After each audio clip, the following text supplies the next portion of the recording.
어떤 사람은 병거, 어떤 사람은 말을 의지하나 우리는 여호와 우리 하나님의 이름을 자랑하리로다. 아멘. 일어나서 주 임재 찬양하시겠습니다.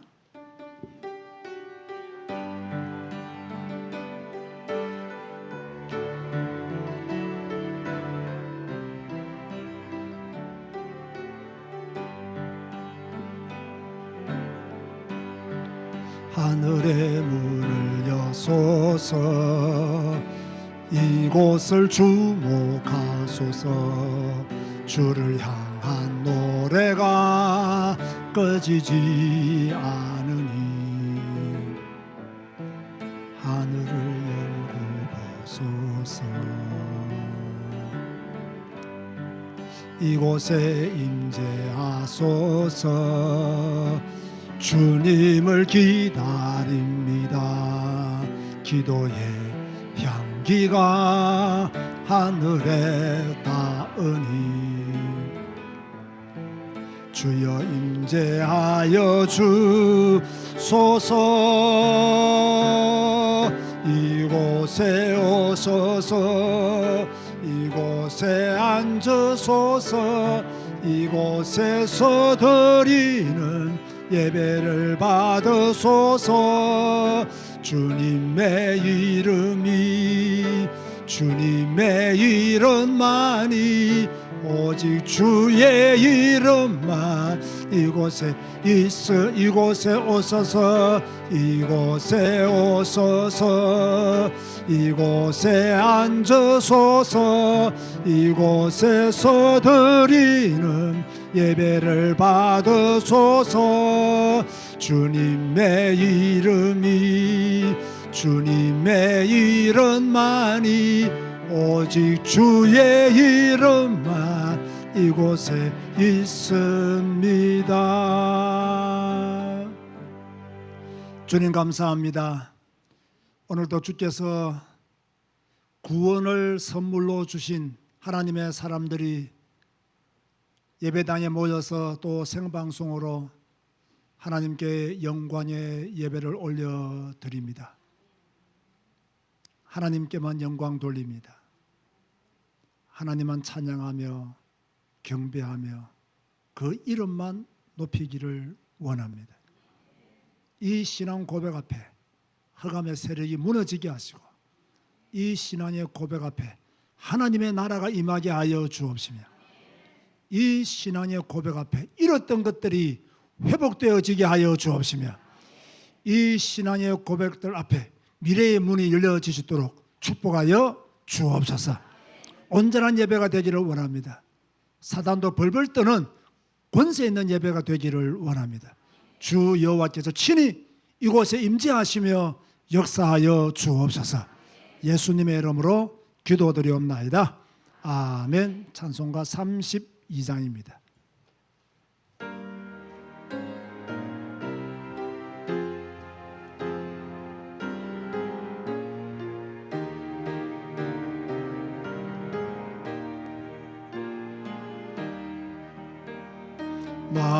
만유의 주제 존귀하신 예수 사람이 되신 하나님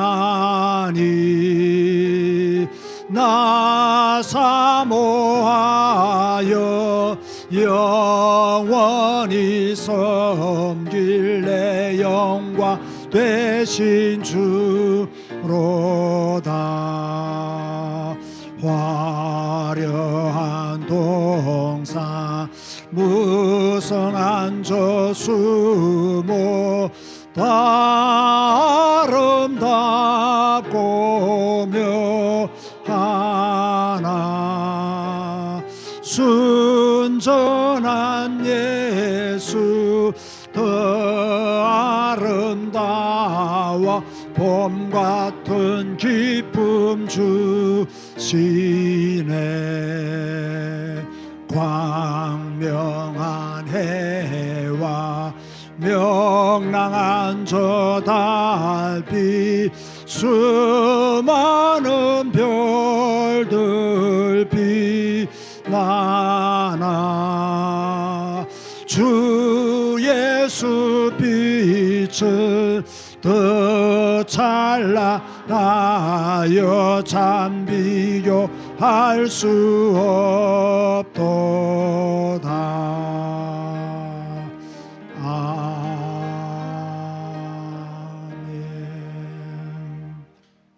교동문 80번입니다.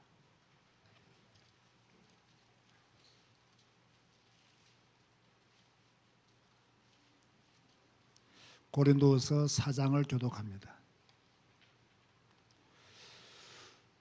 우리가 이 보배를 질그릇에 가졌으니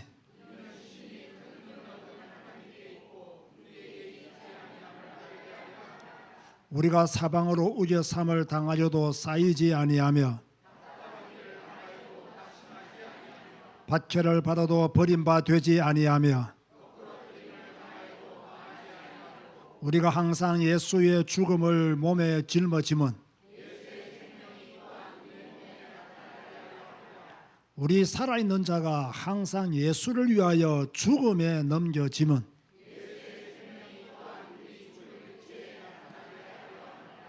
아멘. 주님 가르치신 기도하시겠습니다.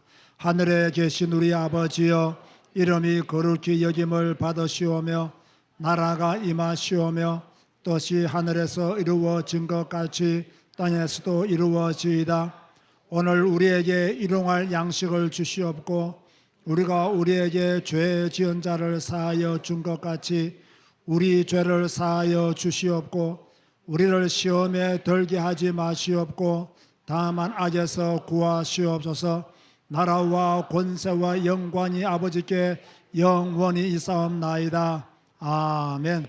앉아서 찬송가 201장 찬양하시겠습니다.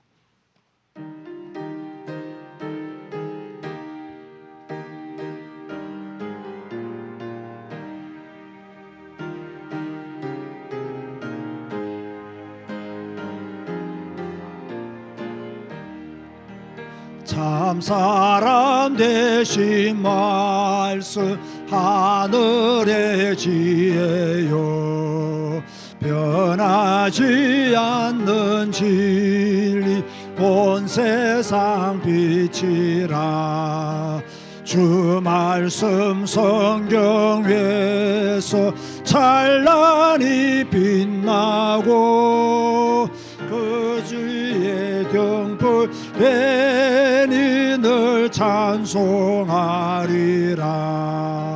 주께서 세운 교회 이 말씀 받아서 그 귀한 빛을 비춰 온 세상 밝힌다. 귀중한 성경 말씀 금보다 귀하고 주님의 귀한 모습 잘 드러내도다. 이 말씀 깃발처럼 더 높이 날리니 어두운 바다 위에 등대와 같도다. 이 고해 같은 세상 나 평생 지낼 때 그 말씀 나의 길에 등불이 되도다. 주님의 몸된 교회 빛나는 등 되어 이 세상 만민 앞에 비추게 하소서. 저 방황하는 길속 이 등불 따라서 주 얼굴 뵐 때까지 잘 가게 하소서.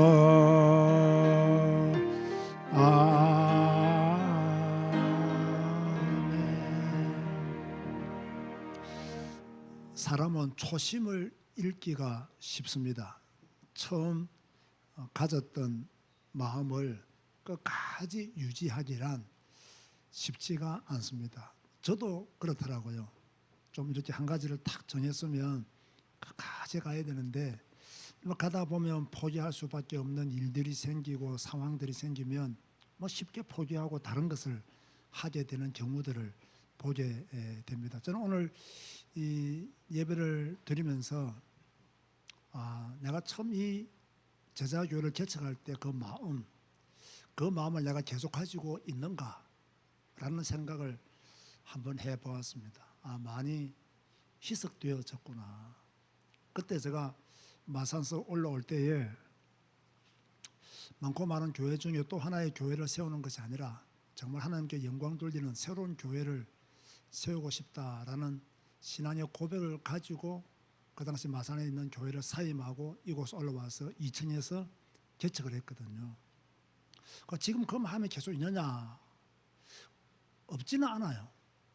그래서 새로운 어떤 하나님이 기뻐하시는 새로운 교회를 지금 만들어 가고 있다고 저는 믿습니다. 그게 바로 성경을 강조하고 성경 한 권으로 충분한 교회, 또 모든 성도들이 성경 안에 머물면서 성경과 함께 신앙생활하는 교회, 그런 가운데 우리가 지금 웨스트민스터라고 하는 신앙 고백서를 함께 이렇게 공부하는 것도 다 그 안에 포함된 내용이라고 저는 봅니다. 그래서 오늘 우리가 기도할 때에 저는 여러분들에게 묻고 싶습니다. 제가 처음 이곳에 와서 아무도 모르는, 아는 사람이 한 명도 없는 이곳에 와서 개척할 때 그 심정, 나는 계속 가지고 있는가라고 내 스스로에게 질문을 했다면, 여러분이 제자교회로 올 때 했던 그 결심을 지금 그대로 가지고 있는가? 내가 제자교회 등록할 때 내가 가졌던 그 마음의 기쁨과 즐거움을 또는 각오와 결단들을 가지고 있는가? 라는 것을 여러분이 한번 점검해 보시기를 바라고요. 우리의 이 마음이 하나님을 향한 순수한 마음이 변하지 않도록, 순전한 마음이 변하지 않도록 그 열정, 그 열심, 그 신앙 가지고 성경 한 권 붙들고 믿음의 생활 온전히 하는 우리 모두가 될 수 있도록 다 함께 오늘은 특별히 여러분 자신의 신앙이 식어지지 않고 더 뜨거워지기를 기도하시겠습니다. 주님 감사합니다. 첫사랑을 잃었던 에베소 교회는 하나님의 책망을 받았습니다. 우리도 하나님의 책망을 받을 수 있는 요소들이 많이 있습니다. 오늘 이 시간 기도합니다. 우리가 교회를 등록할 때 또는 존이 이 교회를 개척할 때 가졌던 그 순수한 열정, 순수한 믿음, 그것을 계속 유지할 수 있도록, 그것을 잃어버리지 않도록 주여 우리를 도우시고 주여 인도하여 주옵소서. 우리는 교회를 사랑하고 하나님을 사랑하고 하나님을 사랑하기에 이 교회를 사랑하고 하나님을 사랑하기에 교회에 헌신하고 충성된 일꾼으로 살아갈 수 있도록 하나님이 도우시고 주의 인도하여 주옵소서. 우리의 믿음이 성경 한 권으로 충분한 믿음이 되기를 원합니다. 성경 한 권으로 만족하는 믿음이 되기를 원합니다. 많은 사람들은 성경 외에 다른 것들을, 성경 속에 기록된 말씀들 외에 다른 것들을 따르고 추종하고 있는 이때에 우리는 역사가 일어나지 않아도 특별한 증거가 없어도 성경 한 권 붙들고 그 안에서 믿음의 생활을 온전히 해나갈 수 있도록 하나님이여 도우시고 인도하여 주옵소서. 우리의 믿음이 순수해지기를 원하고 깨끗해지기를 원합니다. 변함없는 신앙의 사람들이 되게 하여 주옵소서. 오늘도 주님께 영광 돌립니다. 주님만의 영광 받아주시고 웨스트민스터 신앙고백 제1장 성경을 통해서 오늘 우리가 들어야 될 메시지를 분명히 깨닫고 마음에 새기고 돌아갈 수 있도록 축복하여 주옵소서. 예수님의 이름으로 기도드리옵나이다. 아멘. 구정용 장로님 기도하시겠습니다.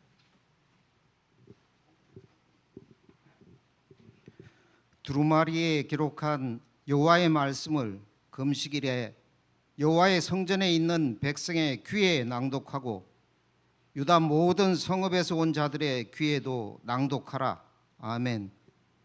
우리들의 삶을 성경으로 말씀 속으로 인도하신 하나님께 감사 찬송드립니다. 날마다 성경을 통해 말씀 앞에 섭니다. 주님의 뜻을 알고 따르게 하옵소서.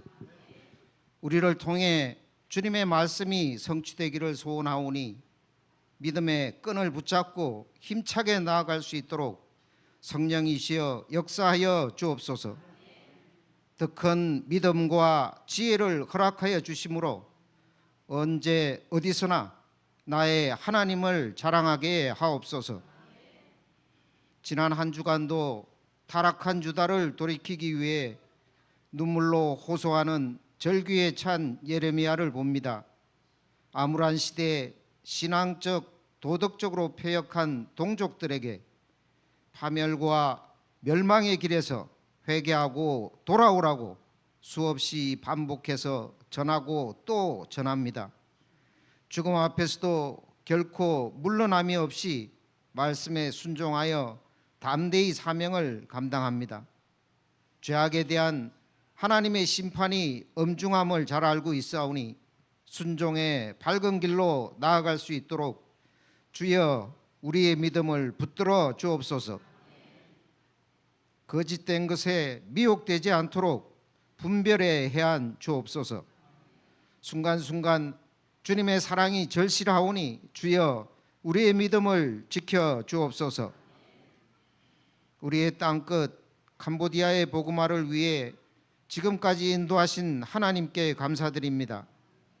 9월 초에 있을 단기 선교단을 축복하여 주옵소서. 담임 목사님의 지휘 아래 강사 목사님들과 현지에서 동역하고 계신 속훈 썸낭 목사님, 그리고 아낌없는 관심과 지원으로 힘을 보태시는 후원 이사님들과 기도로 동역하시는 성도님들, 이 모든 분들의 수고와 헌신에 감사드립니다. 끝까지 하나 되어 한 마음으로 동행하게 하옵소서. 특별히 여성기독연맹 모임을 잘 감당하게 하옵소서. 지경을 넓혀주신 이 모임을 통해 현장에 흑암이 거쳐지고 하나님의 나라가 임하게 하옵소서. 이 시간 잠잠히 하나님을 바라며 예배드립니다. 하나님이 기쁘게 받으시는 참된 예배가 되게 하옵소서. 말씀을 선포하시는 담임 목사님께 성령 충만 주시니 감사합니다. 하시는 모든 귀한 사역들을 잘 감당하실 수 있도록 지치지 않는 영육간 강건함 주옵소서. 선포될 말씀이 입에 달지 않고 쓸지라도 하나님의 거룩하고 인자하신 말씀임을 믿고 오직 예수 그리스도로 결론 내림으로 말씀에 순종하는 삶으로 인도하여 주옵소서. 찬양대를 축복하사 기쁨에 찬 능력 있는 찬양되게 하옵소서. 가문과 개인의 영적 문제를 틈타 예배를 방해하고 미혹하는 더러운 사탄 마귀의 세력은 예수 그리스도 이름으로 명하노니 결박되고 추방될지어다. 예수 그리스도 이름으로 기도드립니다. 아멘.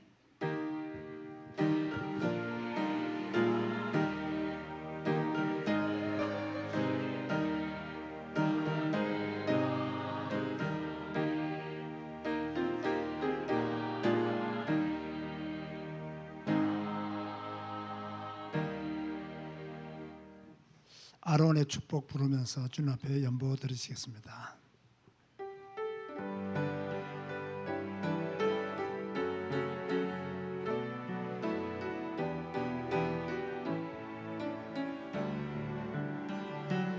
여호와는 내게 복을 주시고 너를 지키시기를 원하며 여호와는 그 얼굴로 내게 비추사 은혜 베푸시기를 원하네.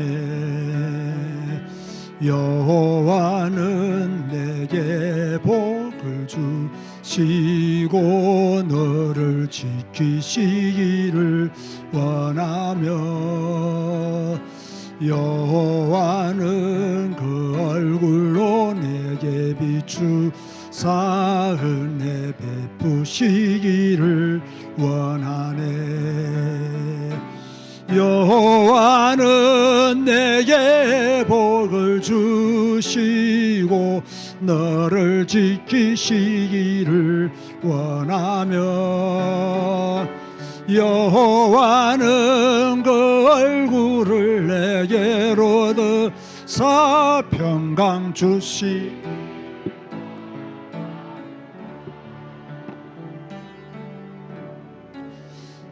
주님 감사합니다. 오늘 또 귀한 예물로 주님 앞에 영광 돌립니다. 믿음의 손길들입니다. 교회를 살리는 손길들입니다. 캄보디아를 살리는 손길들입니다. 믿음으로 들어사오니 믿음의 복을 주시고 경제로 들어사오니 경제의 복이 더 넘쳐나게 하여 주옵소서. 이 땅에 사는 날 동안 물질로 어려움을 당하지 않도록 또 물질로 시험에 드는 일 없도록 축복하여 주옵소서. 예수님의 이름으로 기도드리옵나이다. 아멘. 교회 소식을 전해드리겠습니다. 오늘 또 하나님의 교회에서 또 생방송으로 예배하는 주의 성도들에게 하나님의 축복이 함께 하시기를 바랍니다. 지금 많은 성도들이 생방송으로 함께 참여하고 계십니다. 9월 6일 오후 예배 마친 후에 캄보디아 단기 선교를 떠납니다. 저와 함께 8명이 총 9명이 이번에 선교에 동참하게 되었습니다. 우리 교수 요원이 3명이고요. 나머지는 단기 선교팀으로 가는데 지금까지 단기 선교팀을 모시고 가면 시엠립으로 1박 2일 이렇게 여행을 다녀왔는데 이번에 가신 분들을 보니까 다 시엠립을 다녀오신 분들이더라고요. 그래서 이번에는 제가 전에 선교를 마치고 남아서 새로운 지역을 탐방한 깜포시라는 지역으로 그분들을 모시고 가려고 합니다. 그래서 지금 김상섭 장로가 준비를 잘 하고 있습니다. 깜포스는 캄보디아 하면 후추가 아주 유명합니다. 후추가 세계적으로 그 이름난 그 요리사들은 캄보디아 후추를 많이 사용한다더라고요.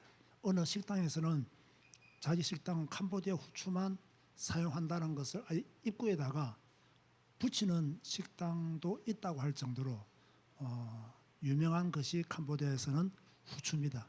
그 후추가 유명한 지역 중에 2개가 있는데 하나는 이번에 가는 깜포 지역이 후추가 유명한 데고요. 하나는 제가 지난번에 다녀온 몬돌끼리가 후추가 아주 유명한 곳입니다. 가보면 후추 값이 싸지도 않습니다. 이 캄보디아 물가가요 우리나라하고 비슷합니다. 밥 한 끼 먹으면 우리나라하고 밥값이 거의 비슷한, 조금 낮지만 비슷하다고 봐야 됩니다. 그 정도로 캄보디아 물가가 비쌉니다. 그래서 캄보디아 서민들은 살기가 더 어렵죠. 벌어들이는 것은 적은데 물가가 비싸니까. 동남아에서 물가가 제일 비싼 곳이 캄보디아입니다. 그만큼 이렇게 경제 상황이 어려운데 이번에는 캄포스로 그렇게 단지 선교팀들은 여행을 하고 그 다음에 1박 2일만 여행하고 돌아와서 우리 신학교 또 예선 기도인 세미나를 참여하고 기도하면서 축제를 즐기시다가 금요일 날 저녁 비행기를 타고 한국으로 돌아오는 일정으로 그렇게 준비가 되어 있습니다. 우리 교수진들은 신학교 수업을 계속 진행하고요. 우리 단지 선교팀들은 이번에는 관광부터 먼저 하고 후에 선교팀과 이렇게 하나가 되도록 그렇게 일정을 짤 계획입니다. 그렇게 아시면 되겠습니다. 새로운 도시를 가게 된다는 또 하나의 기쁜 소식이기 때문에 전해드립니다. 어제 아동부 성경학교를 마쳤습니다. 박순호 장로님과 이병호 장로님이 아동부 성경학교를 위해서 찬조해 주셔서 진심으로 감사를 드립니다. 이번 주 토요일은 청년부 성경학교가 진행됩니다. 오늘 김상섭 장로 박화영 집사가 할아버지가 되고 할머니가 되었다고 떡을 이렇게 준비를 했습니다. 그렇게 하시고 오늘 성은이가 애를 안고 왔는데 기가 차더라고요. 다른 게 기가 찬 게 아니고 성은이가 태어날 때 우리 집에서 태어났거든요.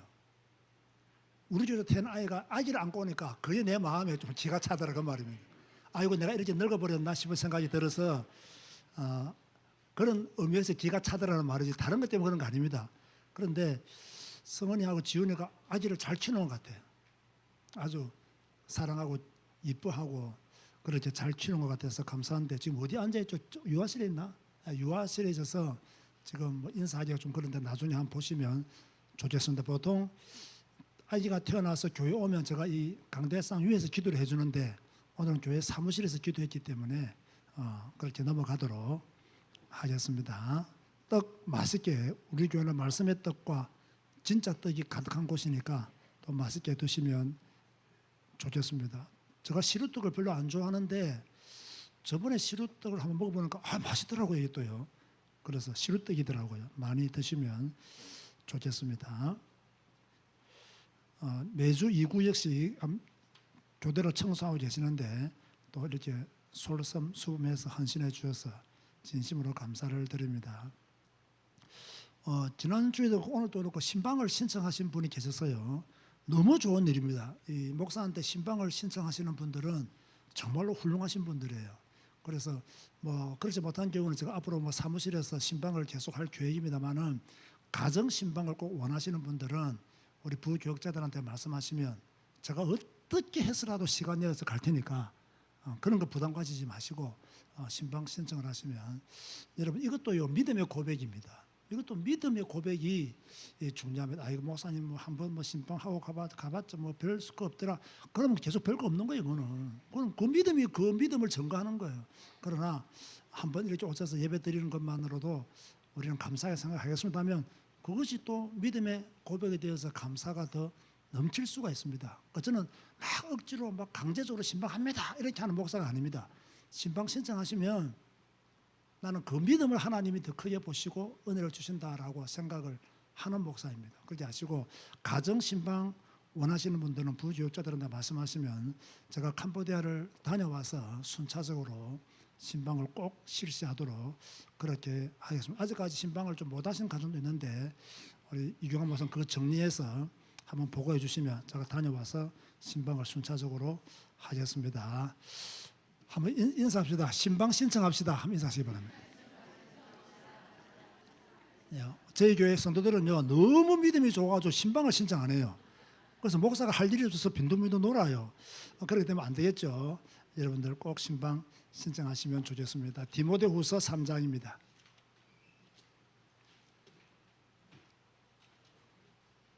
디모데후서 3장 16절 17절. 우리 큰 소리를 한번 합독합시다. 시작.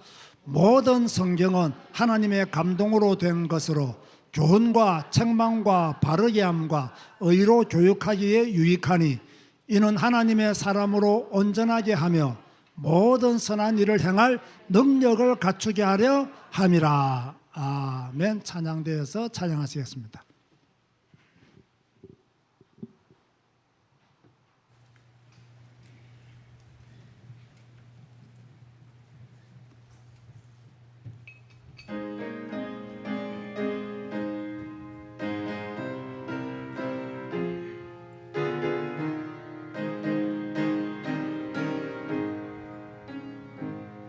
주여 지난 밤 내 눈에 되었으니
아멘. 여러분 신앙생활이 즐거우십니까? 즐거우십니까? 여러분 신앙생활이 즐거워야 됩니다. 그리고 기뻐야 됩니다.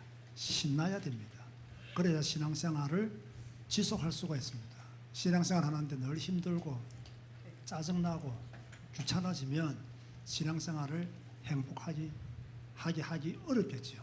그래서 우리는 신앙생활을 늘 기쁘게 즐겁게 해야 됩니다. 이 신앙생활을 기쁘게 즐겁게 하면요, 여러분의 직장에서도 그 기쁨이 나타나게 되어 있고 그 행복이 나타나게 되어 있습니다. 또 여러분의 어떤 체질들을 좀 기뻐하고 좀 즐거워하고 좀 매사에 좀 자신감이 넘치게 하고 이런 파이팅이 조금 필요합니다. 그런데 사람의 성격에 따라서 그렇지 못한 경우들도 있죠. 그래서 늘 이렇게 힘들게 또 어렵게 또 기쁨이 없는 제 신앙생활하고 직장생활하고 가정생활 하시는 분들도 있는 것 같습니다. 저는 이런 것을 좀 안타깝게 생각하면서 우리 제자교 성도들은 좀 매사에 좀 긍정적이면서 에너지가 넘치고 또 어려움들을 잘 헤쳐나가고 이런 신앙, 왜? 하나님이 우리 아버지이시잖아요. 하나님이 나와 함께 하시잖아요. 그러니까 날 우울하게 지낼 이유가 없다. 좀 기쁘고 신나는 신앙생활을 해야 된다라고 저는 그렇게 믿고 있습니다. 자, 드디어 오늘부터 웨스트민스터 신앙고백서에 들어가게 되는데, 웨스트민스터 신앙고백서는 총 몇 장으로 되어 있다고 했나요? 33장으로 되어 있다. 자, 오늘부터 공부하는 마음으로 설교를 잘 들으셔야 됩니다. 제가 이렇게 설교를 준비하면서요, 야, 이거 참 중요한데 내가 이걸 그냥 읽고 지나가면 성도들이 이 중요성을 알까라는 생각을 많이 했습니다. 그냥 설교하듯이 쓱 지나가 버리면 아마 성도들은 이것이 왜 중요한지를 잘 모를 것이다, 그런 생각이 들어서 오늘은 조금 탁탁 집어서 여러분들에게 말씀을 전하려고 합니다. 그런데 웨스트민스터 신앙고백서 33장 중에 1장이 무엇입니까? 성경이죠. 성경. 1장이 성경이에요. 여러분 이거 의미 있지 않습니까? 하나님은 누구신가? 예수 그리스도는 누구신가? 성령님은 어떤 분이신가? 이걸 먼저 말하지 않고요, 성경하고 1장으로 제일 먼저 다루었어요. 그래서 특별하다. 앞으로 웨스트민스터가 이루어지는 모든 내용들은 성경 안에서 이루어진다 라는 뜻도 있고요, 또는 신앙생활에서 가장 중요한 것은 다른 것이 아니라 성경이다 라는 것을 알려주기 위해서 성경을 제1장으로 가지고 왔다고 저는 그렇게 생각을 하는 거예요. 자, 이런 보세요. 우리가 다 하나님을 믿잖아요. 그럼 하나님이 누구신가를 알려고 하면 무엇을 알아야 돼요? 성경을 알아야 돼요. 우리가 예수 그리스도는 나의 복음이시다 라고 말하잖아요. 이걸 알려고 하면 무엇을 알아야 될까요? 성경을 알아야 돼요. 성령님이 지금 역사하고 계신다, 이걸 누가 몰라요. 그러나 성령님의 역사가 어떻게 나타난다는 것을 알려고 하면 성경을 먼저 알아야 하나님을 제대로 알고, 성경을 먼저 알아야 복음이신 예수 그리스도를 알고, 성경을 제대로 알아야 성령의 역사도 바르게 알게 된다는 거예요. 그러면 왜 성경이 1장에 들어왔느냐? 제가 조금 전에 설명한 바와 같이 우리의 신앙의 절대적 기준은 성경이기 때문에. 아멘 하시기 바랍니다. 자, 모든 것에는 룰이 있습니까? 없습니까? 룰이 있죠. 대한민국에도요, 헌법이라는 룰이 있습니다. 자, 축구를 한다. 시합 때 룰이 있습니까? 없습니까? 룰이 없다면 국제 경기에 심판이 필요가 없어요. 룰이 있기 때문에 심판이 필요한 거예요. 각 스포츠마다 룰이 없는 스포츠는 없습니다. 자, 보세요. 그런데 열심히 공을 너무 잘 차. 공을 다루는 기술이 너무 뛰어나. 막 바나나 킥도 넣고 뭐 온갖 거 다 넣어. 그런데 축구 룰을 무시해. 그 사람이 세계적인 선수로 인정받겠습니까? 못 받겠습니까? 못 받죠. 우리나라 선수 중에 가장 유명한 선수가 누구예요? 어떻게 해요, 여러분들이? 여러분도 축구를 좋아하세요? 우리 집 사람은요, 손흥민한테 미쳤습니다. 손흥민이가 경기한다면 잠도 안 자고 봐요. 나한테 전화 와가지고요, 오늘 저녁에 손흥민 경기하는 거 보고 자래. 나는 그래는 못합니다. 저는 스포츠를 좋아하지만 내가 하는 것을 좋아하지 뭐 보는 거, 저는 우리나라 축구 경기요 뭐 월드컵 뭐 한 4강쯤 올라가면 볼까? 안 봅니다. 야구 일절 안 봅니다. 그런데 각 스포츠마다 룰이 있잖아요. 그러면 우리가 손흥민 선수가 룰을 어기고 공을 잘 차지했습니까? 룰 안에 공을 잘 차지했습니까? 룰 안에 공을 잘 차는 거예요. 그러니까 세계적인 선수로 그렇게 기대를 한 몸에 모으고 있는 거예요. 신앙생활도 마찬가지입니다, 여러분. 신앙생활의 룰을 잘 알아야 돼요. 이 룰이 어디에 기록되어 있습니까? 성경에 기록되어 있어요. 그렇다면 마땅히 성도들이 알아야 할 것은 무엇이냐? 성경이라는 거예요. 성경도 모르고 신앙생활 한다? 따라서 하세요. 종교생활이다. 이거 분명히 해야 됩니다. 성경도 모르고 신앙생활 한다? 100% 이건 종교생활입니다. 대한민국에 종교생활 하는 사람들이 많을 수 있어요. 성경을 모르면 종교생활이에요. 그래서 성도의 신앙생활에서 가장 필요한 것은 뭐냐? 여러분의 신앙생활에서 가장 필요한 것은 뭐냐? 대답이 뻔하죠? 성경이라는 거예요. 자, 어떤 사람은요, 은사가 중요하답니다. 어떤 사람은요, 능력이 중요하답니다. 어떤 사람은요, 예언이 중요하답니다. 모르시는 말씀, 성경이 가장 중요한 거예요. 신앙생활의 룰이 기록되어 있기 때문에 은사도 성경 안에 있어야 되고 능력도 성경 안에 있어야 되고 예언도 성경을 벗어나면 올바른 예언이 되지 못합니다. 성경에서 벗어난 은사, 능력, 예언은 아무런 가치가 없는 것이라는 거예요. 성경은 하나님이 우리에게, 여러분에게 주신 말씀이에요. 웨스트민스터 신앙고백서 1장이 성경이라 했잖아요. 1한이 있거든요. 그 1한이 뭐냐면요, 성경이 왜 필요한가? 여러분에게 성경이 왜 필요한가? 이걸 말하면서 로마서 1장 19절 20절 말씀에 보면 이런 말씀이 나옵니다. 제가 읽어드릴게요. 이는 하나님을 알만한 것이 그들 속에 보임이라. 하나님께서 이를 그들에게 보였으느니라. 창세로부터 그의 보이지 아니하는 것들 곧 그의 영원하신 능력과 신성이 그가 만드신 뭐 안에 분명히 보였다. 만물 안에 알려졌나니 그러므로 그들이 핑계하지 못할지니라. 무슨 말씀입니까? 하나님의 능력과 신성을 하나님은 그가 만드신 만물에 숨겨놓았다는 거예요. 그러니까 사람들은 이 자연 만물을 통해서도 어렴풋이 하나님을 알 수 있는 기회가 있다는 것을 말씀하고 있는 거예요. 자, 그런데 문제가 뭡니까? 자연 만물을 통해서 하나님을 충분히 알 수 있겠습니까? 어떻게 생각하세요? 태양이 뜨는 것을 보고 하나님을 충분히 알 수 있겠습니까? 꽃이 피고 지는 것을 보고 하나님을 충분히 알 수 있겠습니까? 믿음 좋은 사람을 딱 보면서 하나님을 충분히 알 수 있겠습니까? 불가능합니다. 그래서 하나님은 뭡니까? 성경을 주신 거예요. 성경을 통해서 천지창조가 어떻게 이루어졌는가를 봐라. 내가 어떻게 사람을 창조했는가 봐라. 죄가 어떻게 들어왔으며 구원이 왜 필요한지를 네 눈으로 성경을 통해서 확인하라. 왜 그리스도가 오셔야 되었는지를 성경을 통해서 확인하라고 하나님이 우리에게 성경을 주셨다는 거예요. 자, 여러분 잘 들으세요. 계시에는요, 두 가지가 있습니다. 첫 번째는 일반 계시입니다. 두 번째는 특별 계시입니다. 자, 일반 계시가 뭘까요? 조금 전에 말씀드린 자연 만물을 통해서 하나님을 알 수 있다. 이게 일반 계시의 대표적인 내용입니다. 그러면 제가 설명했죠. 일반 계시를 통해서 하나님을 충분히 알 수 있다, 없다? 없다. 그러면 하나님은 자신의 뜻과 자신의 모든 것들을, 모든 것은 아니지만 많은 것들을 특별히 계시하셨고 그게 바로 특별 계시입니다. 그 계시가 기록된 말씀으로 우리에게 주어졌다는 거예요. 그러면 일반 계시는 자연 만물을 통해서 하나님을 희미하게 하는 것이고 특별 계시는 성경을 통해서 하나님을 정확하게 하는 것입니다. 그럼 일반 계시가 중요하냐? 특별 계시가 중요하냐? 당연히 특별 계시가 훨씬 더 중요하기 때문에 우리의 제자교회는 오직 성경을 그렇게 애타게 부르짖고 있는 거예요.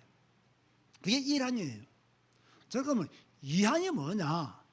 그러면 이 성경은 어떤 책이 성경이냐는 거예요. 이거 재밌습니다. 자, 구약은 총 몇 권이죠? 구약은 총 몇 권? 30. 누가 6권 하는 것 같아서 내가 깜짝 놀라가지고 39권. 신약은 27권. 총 몇 권? 66권. 이 66권만이 하나님의 감동으로 기록된 하나님의 말씀이다. 이 66권만이 하나님의 감동으로 기록된 하나님의 말씀임을 말씀하고 있는 거예요. 그 성경은 어떤 책이냐? 66권이 성경이다. 왜 66권이 성경이냐? 하나님의 감동으로 기록된 책이기 때문에 66권만이 성경이다.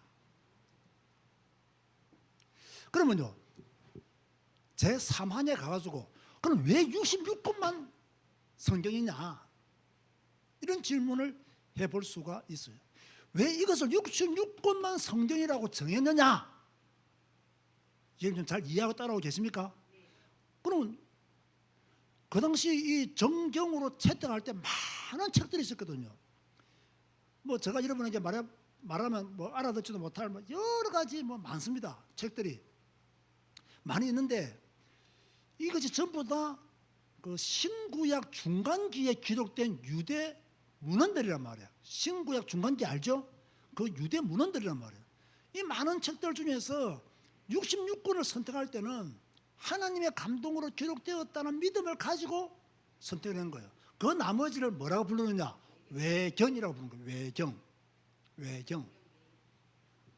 외경은 왜 제쳤느냐?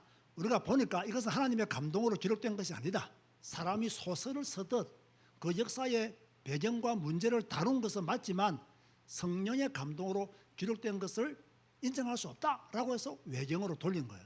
자, 여러분 보세요. 저를 보세요. 자, 천주교도 성경이 있어요, 없어요? 있죠. 우리도 성경이 있죠. 우리는 총 몇 권입니까?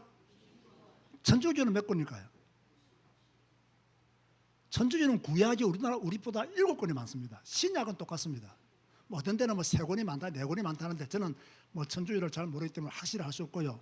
제가 이렇게 대강 조사해 보니까 구약은 7권이 많아요. 그럼 그 7권이 뭐냐?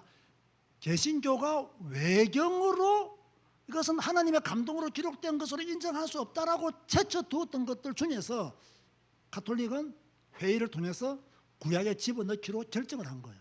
그래서 우리보다 7권의 성경이 더 많다라고 보시면 되는 거예요. 자, 다시 말합니다. 어떤 책이 성경이냐? 66권만이 성경이다. 이유가 뭐다? 하나님의 감동으로 기록되었기 때문이다. 이렇게 정한 이유는 그 당시에 외경들이 너무 많았기 때문에, 그죠?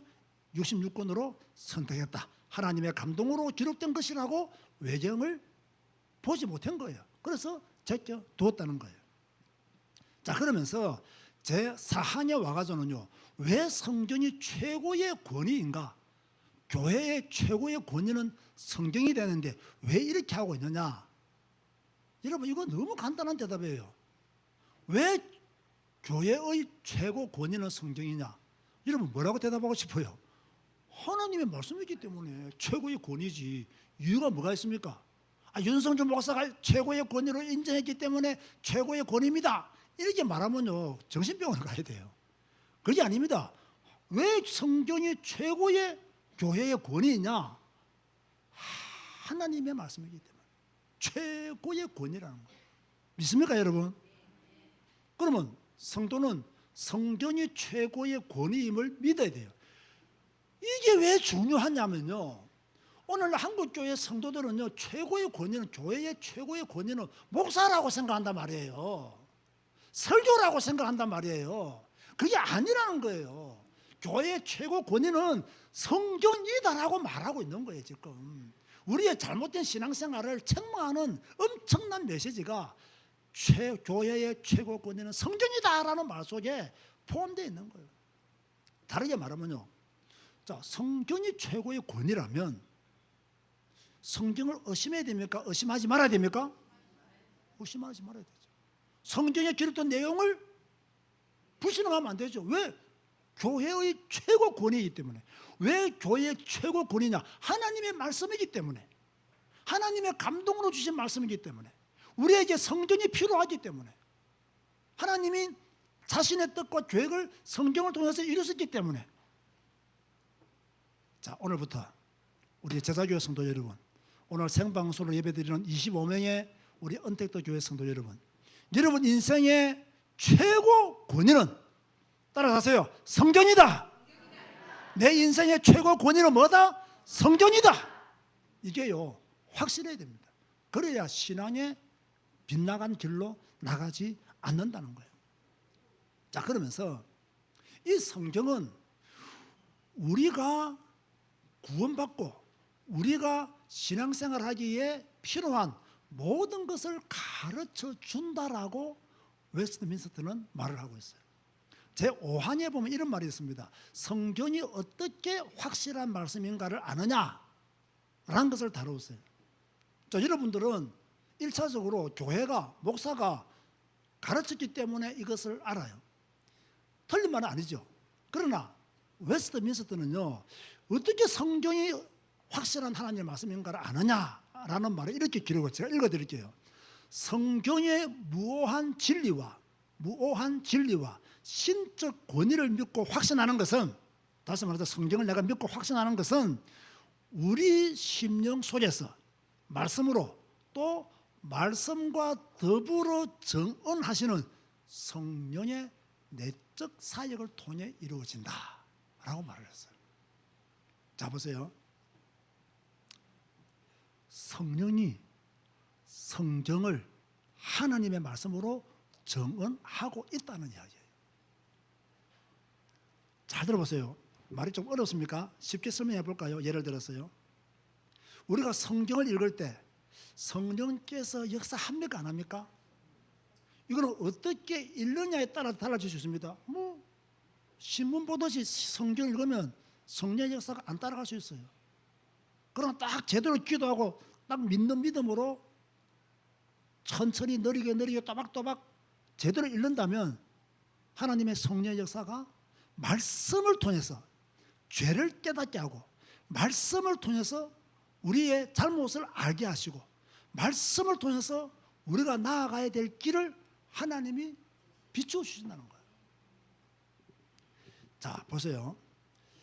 우리가 성령의 조명이라고 말하면요, 내가 성경 읽을 때 하나님이 누구야 이렇게 뭔가 말씀하시는 게 아닙니다.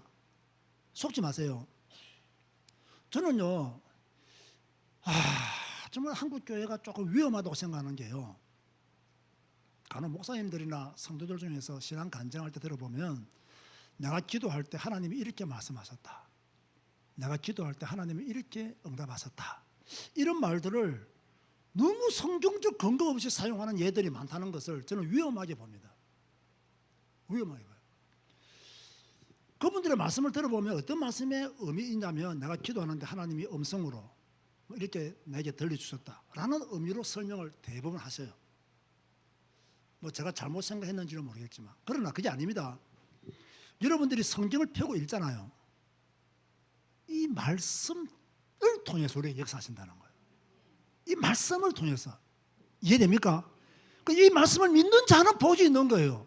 이 말씀을 깨닫는 자가 복이 있는 거예요. 그러니까 읽고 듣고 깨닫는 자는 복이 있다 했잖아요.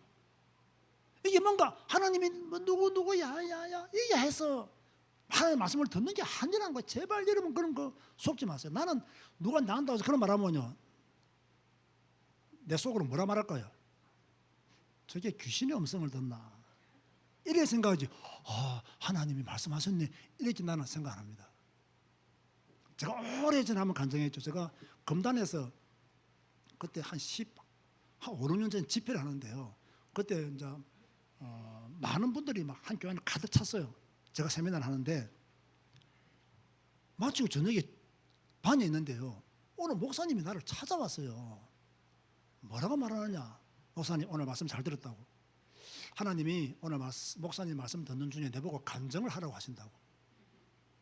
그래서 내일 나에게 간증할 시간을 달라더라고. 내가 속으로 이 목사가 정신 나갔나? 그죠? 내가 안 된댔거든요. 내보고 뭐라는 줄 아십니까? 하나님의 음성을 거절하면 목사님에게 저주와 재앙이 임한다는 거예요. 그러시냐고. 그래도 안 된댔습니다. 그래서 내가 안 되는 이유를 설명했어요.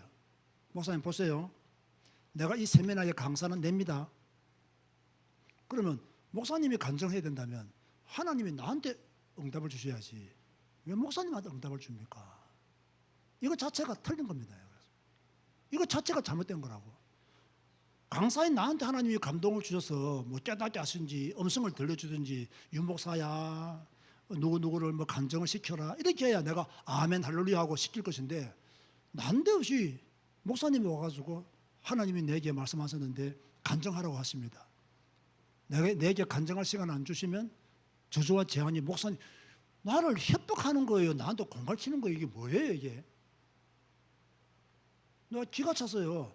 저주와 재앙은 내가 받을 테니까 목사님은 지금부터 내 방을 좀 나가달라 했어요. 그래 나갔어요. 몇 개월인가 지나서 내가 이야기 듣길래 그분이 정신병원에 입원했다더라고요. 이런 식으로 신앙생활을 하면 안 된다는 거예요. 우리가 뭔가 깨닫고 하나님의 말씀을 들었다고 하는 것은 다른 의미가 아니라 성경을 통해서 우리를 깨닫게 하시는 성령의 역사가 우리에게 나타난다는 것을 웨스트민스터에서 말을 하고 있는 거예요. 다시 말합니다. 성경이 하나님의 말씀인 것을 성령이 말씀하고 있다는 거예요. 저는 이걸 확실히 믿습니다. 성경 읽어보시면 압니다. 제대로 읽어보면 하나님의 성령이 얼마나 뜨겁게 나를 간섭하시고 나를 건드리시는가를 여러분들이 알게 될 것입니다. 그러면서 제6항에 가서는 하나님의 영광과 우리의 구원, 신앙생활에 필요한 모든 것을 하나님께서 성경에 충분히 주셨다라고 말씀하고 있어요. 이게 보통 말이 아니에요. 여러분 우리가 성경에 기록된 것이 모자라 가지고 하나님이 우리에게 또 특별 계시를 주시는 게 아닙니다. 웨스트민스터 신앙고백서는 뭐라고 말하냐면 우리가 신앙생활하기에 필요한 모든 것을 하나님은 성경에 담아서 주셨다는 거예요. 자, 그렇다면 우리가 성경 읽고 배워야 돼요. 안 읽고 안 배워도 돼요? 읽고 배워야 돼요. 왜? 웨스트민스터 신앙고백서에 의하면 우리 신앙생활에 필요한 모든 것을 하나님은 성경에 담아주셨기 때문에. 오늘 저희 외침이 들리십니까? 따라서 합시다. 한눈 팔지 말자. 여러분 신앙생활 하면서요 성경 외에 다른 데 한눈 팔지 마세요. 뭐 은사운동이다 뭐 능력운동이다 뭐 병 고치는 집회다. 여러분 한눈 팔지 마세요.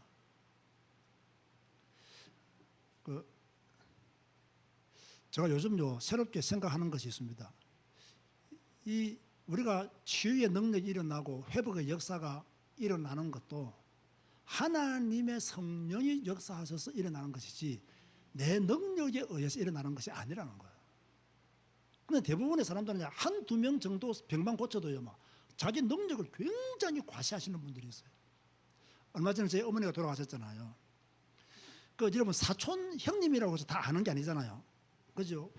저 사촌 형님이 이종 사촌 좀 먼 형님이에요. 울산에 살아요. 그리고 그분들이 이제 오셨단 말이에요. 그분하고 그분 형수는 내가 뭐 거의 30년 만에 보는 것 같아요.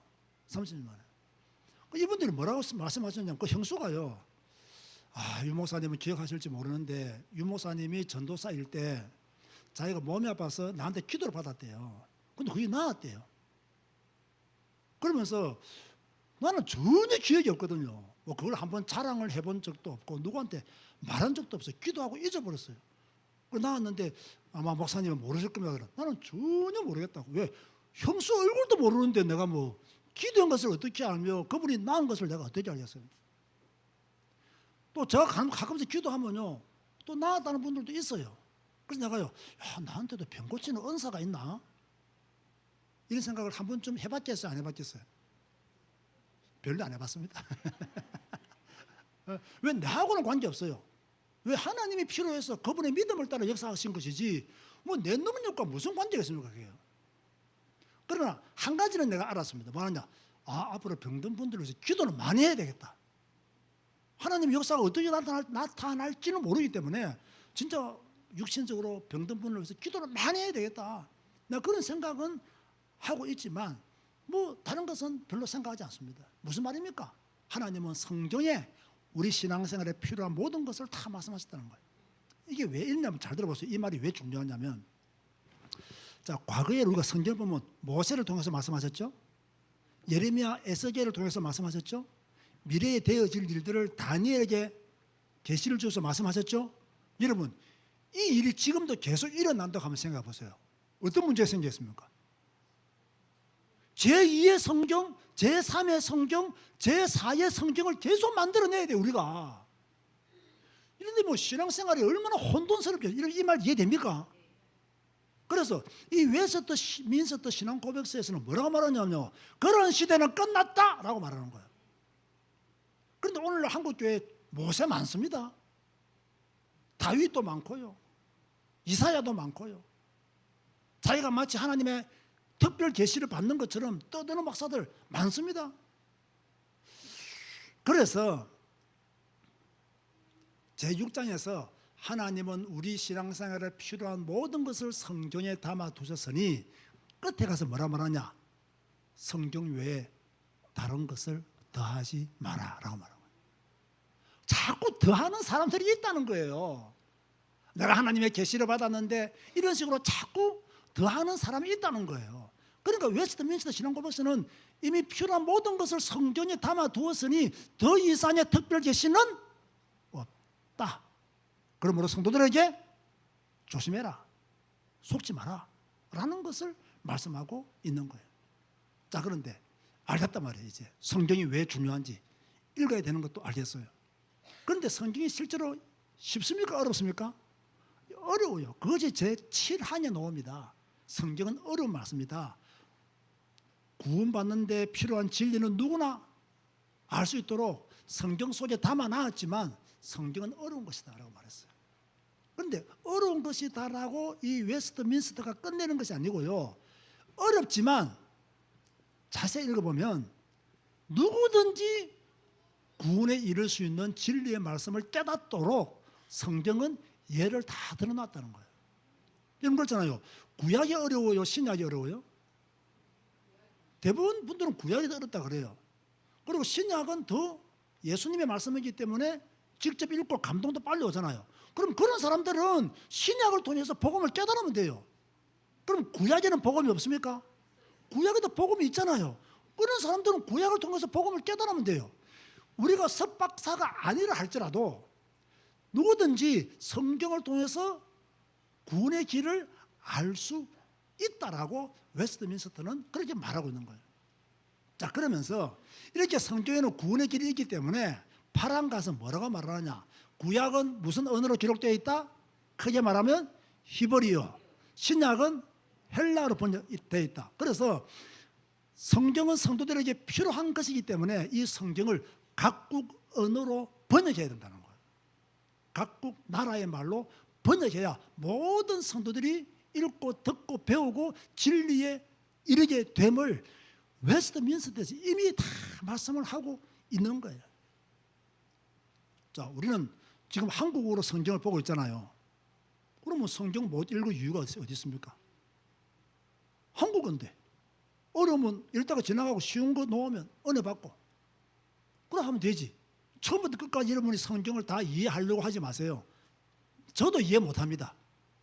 여러분이 막 창세기 1장 1절부터 요한계시록 22장 끝절까지 다 내가 성경을 이해하고 가야지, 그런 생각은 하지 않는 게 좋습니다. 성경을 계속 읽고 배우는 가운데 하나님이 깨달아 알려주는 것만큼 깨달아 가면 되는 거예요.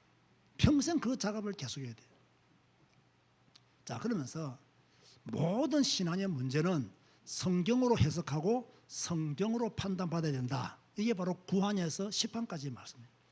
자, 구항은 뭐라고 말하고 있냐? 성경 해석의 무오한 법칙은 성경 자체에 있음을 말한다. 이게 무슨 말이냐면 이게 어려운 말이 아니에요. 자, 보세요. 간혹 보면요, 성경 한 구절만 딱 해석하시는 분들이 있어요. 이 말씀이 절대 진리인 것처럼 말씀하시는 분들도 있어요. 그게 아닙니다. 이 성경 한 구절의 말씀이 다른 성경의 가르침과 일치하느냐 안 하느냐를 봐야 됩니다. 그런데 간혹 이단 사상에 빠진 분들은 한 구절만 딱 강조해가지고 막 이걸 외친단 말이에요. 그런데 이게 다른 성경 66권 다른 성경과 내용의 가르침이 일치한다면 다행이지만 다른 성경의 내용과 일치하지 않는다면 성경 전체의 맥과 흐름이 같지 않다라고 하면 그 성경 해석은 잘못된 성경 해석이더라고 말이에요. 틀린 성경 해석이란 말이에요. 이해됩니까? 그래서 신학자들마다 하는 말이 뭐냐면 성경은 성경으로 해석해야 한다라고 말하는 거예요. 성경은 성경으로 해석해야 한다. 이 성경 말씀이 다른 성경 말씀과 어떤 연관성이 있느냐, 어떤 공통점이 있느냐. 그래서 이 성경 말씀은 이렇게 해석하는 것이 옳다. 왜? 다른 성경에도 이렇게 말씀하고 있기 때문에 이렇게 성경 해석하는 것이 있다. 그래서 성경 해석에 있어서는 반드시 성경으로 해석해야 된다. 자, 그러면서요, 제 10판에 와가지고 이제 마지막이죠. 오늘 10판까지 공부하고 1장이 10판까지 되어 있어요. 자, 궁금한 게 있습니다. 지금까지 말씀 이해됩니까? 요걸요 탁탁탁탁 체계적으로 오늘 여러분들이 주부로 가져가지고 집에 가서 한 번 더 읽어보시고 공부하세요. 모르면 설교도 한번 들어보시고요. 체계적으로 딱 확 내놓으면 절대로 이단 사상에 빠지지 않습니다. 33장을 끝내면 여러분은 어지간한 신학교 졸업한 목사보다 더 나은 신앙적 배경을 가지게 됩니다. 제가 확신합니다. 이거 모르는 사람 많습니다. 자, 시판은 뭐냐? 이런 말씀이에요. 교회 안에서 여러 가지 논쟁이 있잖아요. 여러 가지 말들이 있잖아요. 그 교회 안에서의 모든 논쟁의 최종적인 판결도 성경을 통해서 해야 된다라는 말이에요. 이 성경을 통해서 말씀하시는 성령의 역사로 말미암아 그것을 판단해야 된다는 거예요. 자, 교회 안에는 여러 가지 의견들이 많아요. 우리 교회 성도들도요. 여러분, 우리 교회 성도들의 특징이 뭔지 아닙니까? 특징이 뭔지 아세요?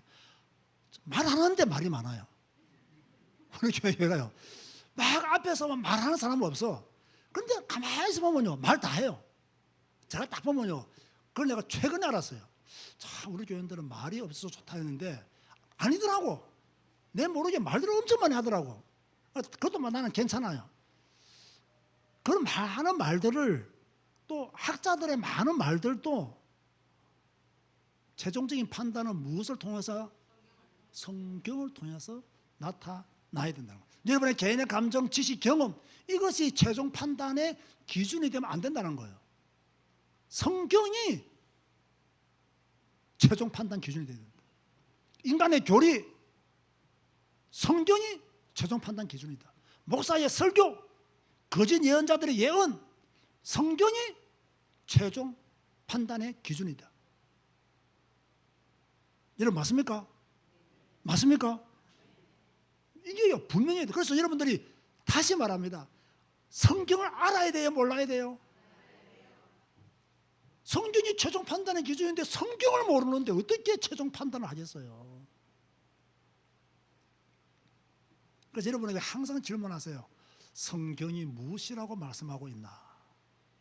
지금 내가 말하고 있는 이 부분에 대해서 성경은 무엇이라고 말씀하고 있나? 내가 지금 내고 있는 이 의견에 대해서, 내 판단에 대해서 성경은 무엇이라고 말씀하고 있나? 항상 자신에게 질문해요. 항상. 자, 결론 맺습니다. 자, 결론은 이렇게 맺도록 하겠습니다. 제가 1항에서 10항까지의 핵심 요약만 딱 이렇게 여러분에게 주보로 알려드렸습니다. 제가 1항 이라면 여러분은 1항을 쭉 읽으시고, 제가 2항 이라면 여러분이 쭉 읽으시고, 이렇게 해서 10항까지 읽도록 하겠습니다. 알겠습니까? 자, 개미 같은 목소리를 읽으면 된다 안 된다? 큰 소리로. 아시겠습니까? 제 1항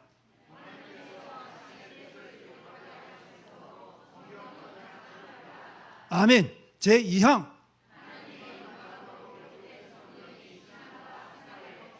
아멘. 3항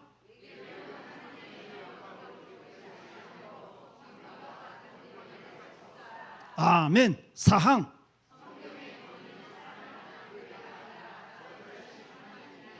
아멘. 오항.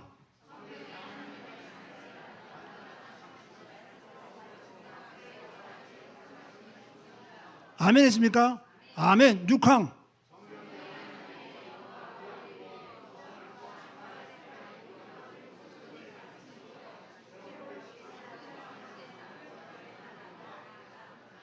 예, 조금 기니까 협력이 전혀 안 되네요. 자, 6, 7항.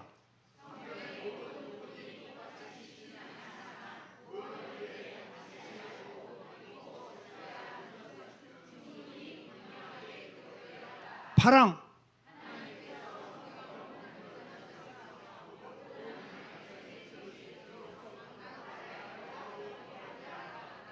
구항. 제10항 시작. 모든 신앙의 문제를 판단하는 최고의 재판관은 성경 안에서 말씀하시는 성령이시다. 아멘 하시기 바랍니다. 이게요, 확실해야 됩니다. 그래서 여러분, 성경 가볍게 보지 마세요. 성경, 그래 하나님의 말씀이지 이렇게 대충 말하지도 마세요. 성경 신앙생활의 기준입니다. 성경 신앙생활의 모든 것입니다. 이 사실을 알고 더 성경을 읽고 배우는 성도 되시기를 주님의 이름으로 권면드립니다. 주님 감사합니다. 오늘 웨스트민스터 제1장 성경에 관하여 하나님의 말씀을 들었습니다. 주옥 같은 웨스트민스터의 신앙 고백서를 우리가 함께 공부하면서 우리의 마음에 담았습니다. 아주 중요한 이러한 내용들을 우리가 그동안 소홀히 여겼습니다. 오늘 이것을 회복하는 시간 되게 하시니 감사합니다. 우리는 만물을 통해서도 하나님을 알 수 있지만 성경을 통해서 하나님을 더 완전하게 아는 것을 오늘 배웠습니다. 날마다 성경 읽고 성경 배우게 하여 주옵소서. 이 성경 말씀을 통해서 우리의 신앙이 자라게 하시고 성경을 통해서 성령의 역사가, 성령의 감화가 더욱더 크게 일어나게 하여 주시옵소서. 예수님의 이름으로 기도드리옵나이다. 아멘. 일어나서 주 임재 안에서 찬양하시겠습니다.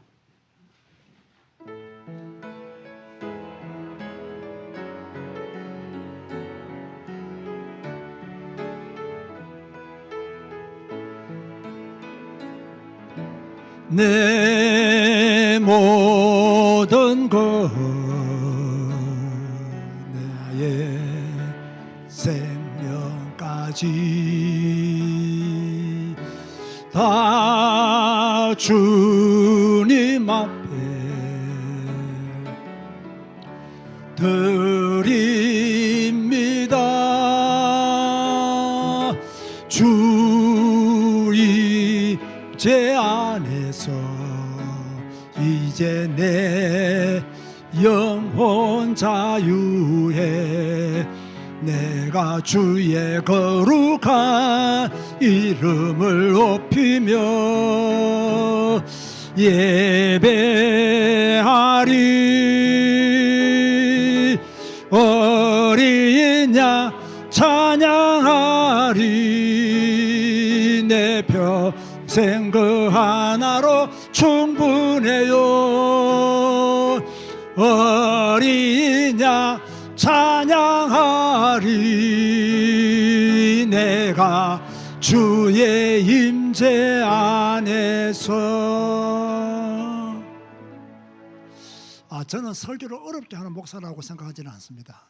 그 어려운 내용들을 쉽게 풀어서 여러분에게 소개하고 있습니다. 쉽게 듣는 말들이기 때문에 가볍게 넘어가면 그 안에 담겨진 의미와 내용을 놓칠 수가 있습니다. 저는 설교 준비하면서 준비하는 과정 속에서도 이 의미를 우리 성도들이 알아야 되는데, 이 말씀의 깊이를 우리 성도들이 알아야 되는데라는 알까? 그냥 지나치지 않을까라는 아쉬움을 좀 염려하면서 제가 사실 설교를 준비를 했습니다. 그런 마음을 아시고 여러분들이 이번에 웨스트민스터를 공부할 때는 정말로 주보도 열심히 좀 이렇게 좀 필기도 하시고 또 집에 와서 공부하듯이 읽어보시기도 하시고 또 설교 내용도 한 번 더 뭐 이렇게 들어보시기도 하시고 그렇게 해서 그동안 우리가 막 놓쳤던 너무 중요한 이 뭐랄까요 그 기초들을 우리가 다 놓치고 그냥 막 그리스도 막 하면 뭐 아멘 하고 그만 싶었잖아요. 그게 이제는 우리 교회는 바꿔야 됩니다. 철저하게 왜 그리스도라 해야 되는지, 왜 복음이라 해야 되는지, 왜 성경이라 해야 되는지를 딱 깔아놓고 오직 성경, 오직 예수를 말해야 그게 진짜라는 거예요. 우리는 그동안 너무 기초를 내팽개쳐버리고 오직 그리스도, 오직 예수, 무조건 아멘하고 했잖아요. 이제는 왜 오직 예수라 해야 하는지 그 깊이를 더 깨닫고 알아가는 우리 공동체가 되었으면 좋겠다. 웨스트민스터가 33장이면 앞으로 몇 주 더 남았어요? 32주가 더 남았습니다. 32주. 책이 이만큼 두꺼운 책입니다. 물론 뭐 해설이 많기 때문에 저는 그 해설도 대강 읽고 맙니다만은 그 중요한 이 기초적인 이 아주 중요한 질문에 대한 답들을 여러분이 꼭 가지시면 이번 기회에 우리의 신앙의 기초가 반석 위에 세워지게 될 줄로 믿습니다. 기도하시겠습니다. 지금은 우리 주 예수 그리스도의 은혜와 하나님의 크고 무한하신 사랑과 성령님의 감화감동 교통 충만 인도 유료하심이 오직 성경 그 이유를 알고 성경만 붙들고 신앙생활을 하기를 다짐하는 주의 백성들 머리 위에 지금부터 영원까지 항상 함께 있을지어다. 아멘.